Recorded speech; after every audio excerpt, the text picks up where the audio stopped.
নতুন চাকরি কেমন লাগলো? একদম জঘন্য। না কোনো সমস্যা? আমি তো তোর রেফারেন্সে জবটা নিয়েছিলাম, হ্যাঁ, এখন দেখছি জবটা না আমার জন্য সবচেয়ে বড় ভুল ছিল। সমস্যা হলে আমাকে বল, আমাদের নিজেদের হোটেল, কেউ কিছু বললে সেটার বিরুদ্ধে ব্যবস্থা নিতে পারবো আমি। না না, তার আর কোনো প্রয়োজন নেই, জবটা ছেড়ে দিয়েছি। কি বলিস? আমাকে না বলে তুই ছেড়ে দিলি? না ছেড়ে কি করব? কোন এক বাদর ছেলে হোটেলে রুম ভাড়া নিয়েছিল, আমাকে একটার পর একটা কাজের হুকুম দিচ্ছিল। আরে বাবা, আমার তো রিসেপশনের কাজ, রুম সার্ভিস দেওয়া কি আমার কাজ তুই বল? হোটেলে বাদর আসবে কিভাবে? দেখতে মানুষের মতো, কিন্তু তার কাজকর্ম সব বাদরের মতো। মুখ সামলে কথা বলো। কাকে বাজার বলছো তুমি? নিজের চেহারা আয়নায় দেখেছো? আপনি আপনি এখানে কেন? আপনি তো সব নষ্টের মূল। আপনাকে তো আমি এই চুপ। বাদর বলছো না তুমি আমাকে? এখনই সরি বলো, সরি বলো। সরি আপনাকে কোনোদিনই নয়। রুম নাম্বার 501 থেকে বলছিলাম। জি স্যার, বলুন স্যার কি লাগবে? আমার তো তোমাকে লাগবে। সরি স্যার, বুঝতে পারিনি। না আসলে টেলিফোনে অনেক কিছু বোঝা যায় না, তুমি উপরে আসো, তোমাকে বোঝাচ্ছি। Okay sir. টিপিং 501 নম্বর রুমে কি লাগবে একটু দেখুন তো। ম্যাম, 501 নাম্বার রুমে স্যার আপনাকে যেতে বলছে। ও হ্যাঁ, যাওয়ার টাইমে কিন্তু স্যারের জন্য 1 কাপ কফি নিয়ে যাবেন। মানে এইসব কি আমার কাজ না? আজব ব্যাপার, আপনি কি কাপটা ঠিক মতো দিতে পারেন না? ছিলাম, আপনি তো ধরলেন না। তার মানে কি এখন কি শব্দ সামার?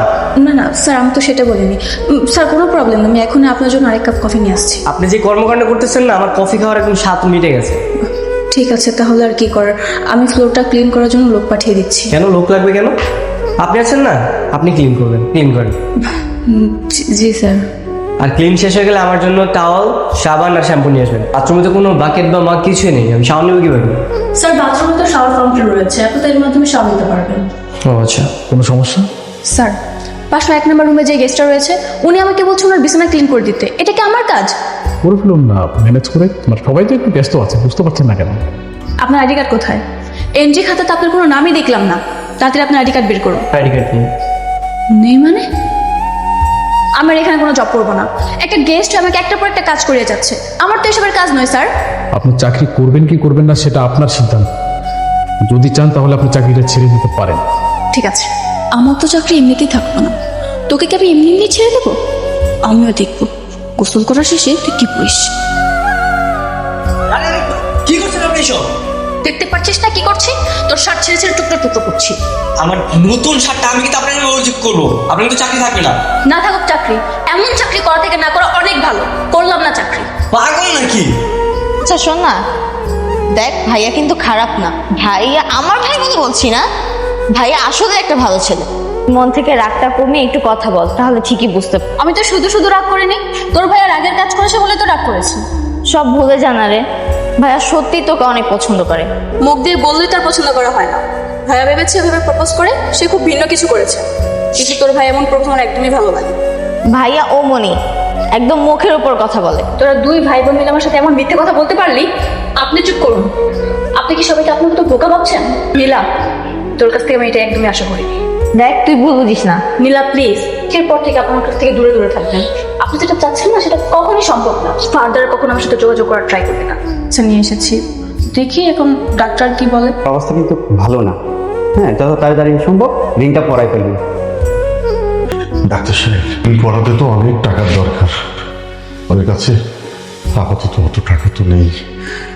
আপনি এক কাজ করেন, এমন একটা ওষুধ লিখে দেন যেটা খাইলে অন্তত আমি কিছুদিন ভালো থাকতে পারি। দিয়ে যদি আপনার রোগ ভালো হইতো তাহলে তো রিং পরাইতে বলতাম না। আপনি অপারেশনের ব্যবস্থা করুন। ঠিক আছে, আপনাকে তো আমি চিনলাম না। আমি ওনাদের পরিচিত। ও আচ্ছা, অপারেশন করতে কত টাকা লাগবে? আপনি জেনে কি করবেন? প্রায় 2.5 লক্ষ টাকার মতো লাগবে। অপারেশনের জন্য যা যা লাগে অ্যারেঞ্জ করুন, আমি অ্যাকাউন্টে টাকা জমা দিচ্ছি। আপনি আমাদের ফ্যামিলির মধ্যে না করেছেন কেন? যেখানে কেন টাকা দিতে চাচ্ছেন সেটা আমি খুব ভালো করেই বুঝতে, আমি এর আগেও বলেছি এখনো বলছি, আপনি যেটা চাচ্ছেন সেটা আমাদের মধ্যে কোনোদিনই সম্ভব নয়। তুমি আমার উপর এখনো রাগ করে আছো? করো, আমি নিজেকে অনেকটা পরিবর্তন করেছি। আমি আমার অফিসের প্রত্যেকটা স্টাফকে যথেষ্ট পরিমাণ সম্মান করি, ওদের সব দাবি আমি আনি। আপনি কি মানেন আর না মানেন সেটা তো আমার শুনে কোনো লাভ নেই। তুমি মানো আর না মানো, আমি তোমার জন্য সব কিছু করতাম, যা আজ পর্যন্ত কারোর সহানুভূতি আর দয়া দিয়ে আমি বাঁচতে চাই। তুমি সহানুভূতি মনে করছো, এটা সহানুভূতি না।